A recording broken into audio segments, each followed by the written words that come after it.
Good morning, people. It is Tuesday morning, and you are definitely more powerful than you think. And we're going to go through 2 words that change everything. And this is really what's going on in my life. So if I can share what's going on in my life and we could do this together, man, we can really heal everything in our life. So there's 2 words that change everything. And these 2 words will release your pain. They'll inspire forgiveness. They'll help you not take yourself so seriously. They'll help you stop from being offended from others. They will turn you to peace no matter what the situation is. And they will move you from your mind to your heart. And when you do that and you live from your heart, hey, good morning, Bobby Joe. I appreciate you being here every week. When you live from your heart, everything in your life changes and we begin to create miracles. So my question is, if we can take these 2 words and not just have it in knowledge in our mind, because we've all heard these 2 words, but we can have a belief system and we can live by these 2 words. We can make a bigger difference in the world, and not only that, have a better relationship with the number one most important relationship in our life, and that's the relationship with ourselves. So when you hear these, if you can apply them in every situation in your life, then your whole life is going to go to another level. So what are these 2 words? Ready? Love heals. Love heals. What does love heal? Love heals all things. And I want to share 2 personal stories with you.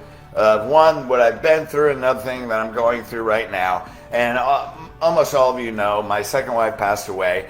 But in her last days, man, it became so obvious that nothing matters but love. Hey, you know what? What do we get stressed about? You know what? The cleaning service doesn't clean the tile in the shower like I want. Or, man, you were late picking up the kids. Or I gave you the grocery list, but you bought the wrong crackers. You know, there's all the little things, and you just realize that none of that matters. And I had several lessons where Cindy taught me unconditional love. One of them was in the last few days of her life. She was like 80 or 85 pounds, and she had to go to the bathroom, and I picked her up, and I was supporting her pelvis with my left hand, and as I picked her up, she lost control of her bowels and basically pooped in my hand. I mean, I had a handful of her poop, and I remember I didn't even care. I remember her doing that, and all I felt was that, and I could see in her eyes, she was so embarrassed and she was sorry, but all I wanted to do was to let her know that I loved her. That's all that mattered. I didn't care about anything else, and that was it. And then in that moment, I realized, wow, this is what it must be, what a love the mother has for a child. Because I never had my own kid. I adopted her son. And I thought, wow, this is unconditional love right here. And I put her in the bathtub, and obviously I washed myself off. And what an intense moment. And then I realized how much all things just come and go. Man, all things come and go, but love remains in our hearts and minds forever. There's things in our minds that we have to try to remember, and your heart never forgets love.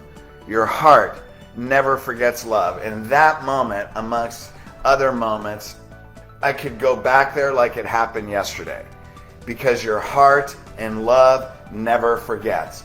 And we had challenges in our marriage, nothing extravagant, but just challenges like every relationship can have. And all of a sudden, none of it mattered. Love healed all things. And that's something I don't have to try to remember. That's something I can't forget. And another thing that's going on right now, my dad is in his last days. He's 89 years old.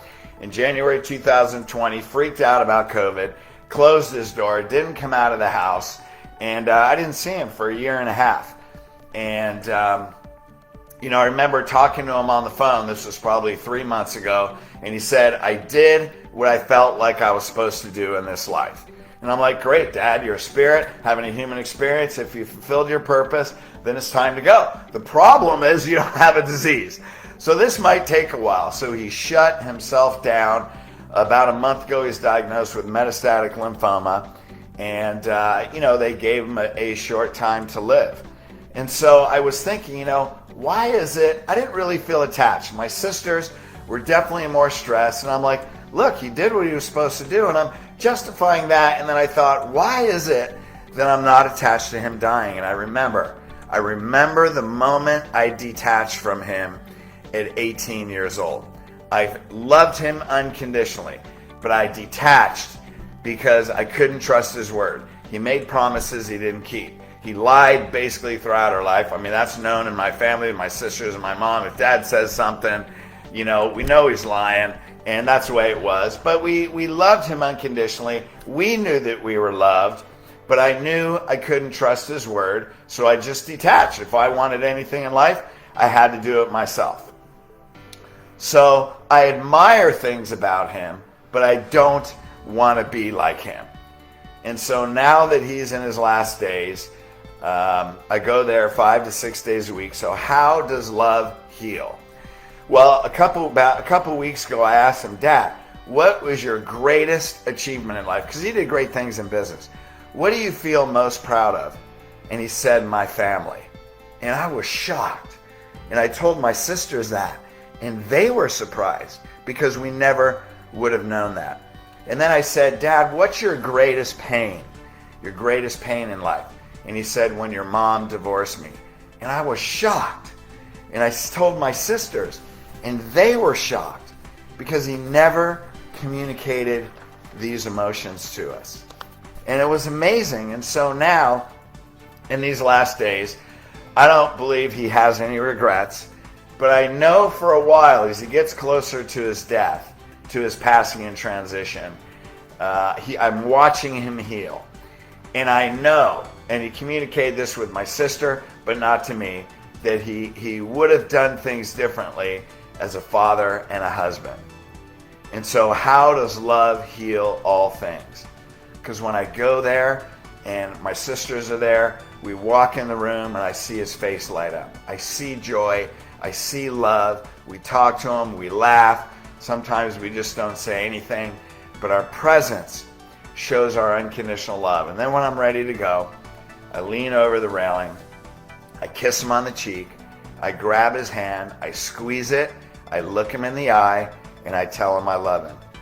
So how? Because I may not see him tomorrow. So I do that every time. How does love heal? Because all of a sudden, all those lies don't matter.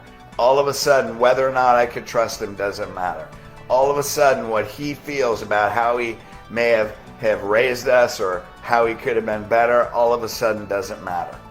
Love heals all things. And that's where I'm at today. So why does love heal all things? Well, let's look at A Course in Miracles. This is really awesome. Check this out. Miracles occur naturally as expressions of love. Love creates miracles. The real miracle is the love that inspires them. Isn't that amazing? In this sense, everything that comes from love is a miracle. Love is miraculous. Isn't that amazing? Love heals all things, and love is what exists in you because we're a spirit having a human experience. So we are here to love. Love dissolves all pain. Love dissolves all sin. So 2 Timothy 1:7, for God has not given us a spirit of fear and timidity, but of power, love, and self-discipline. Man, we have the power of love. Fear is learned. Love is who we are. Fear is not our nature. Our nature is love, and when we connect with that, we move from our mind to our heart, and then we create miracles, loving miracles in our life. Catherine Ponder, Dynamic Laws of Prosperity. Whatever your problem is but a test in love. If you meet that test through love, your problem will be solved. If you do not meet that test through love, your problem will continue until you do.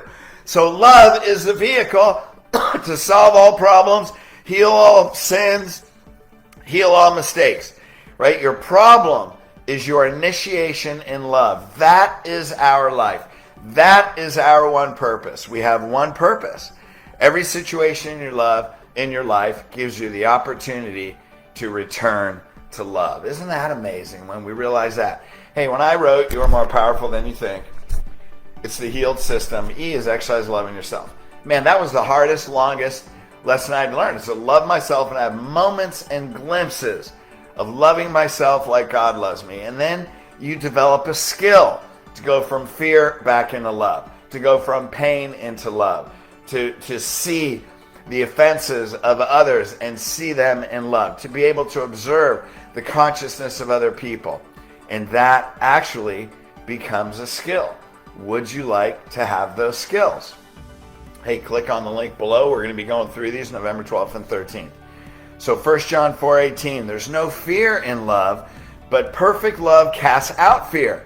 For fear has to do with punishment, and whoever fears has not been perfected in love. Fear has to do with punishment. Now check this out. 1 Peter 4:8, above all, love each other deeply because love covers over a multitude of sins. See, when we think we offend, that's fear and that's punishment. Love covers all of it. And what I found through myself, not many, but I certainly had self-destructive habits. And so when I learned to love myself, I didn't want to sin anymore. I didn't have those self-destructive habits anymore. When you have the best relationship with yourself, not only can you feel God inside you, but you go and you sin no more. Why? Because your life is all about your heart. It's all about love. So true unconditional divine love doesn't sin. Therefore, there is no punishment. There is no judgment. There is no criticism. And when I began to love myself, I lost my sarcastic sense of humor. I mean, I can still be sarcastic, but it's not pointed at people.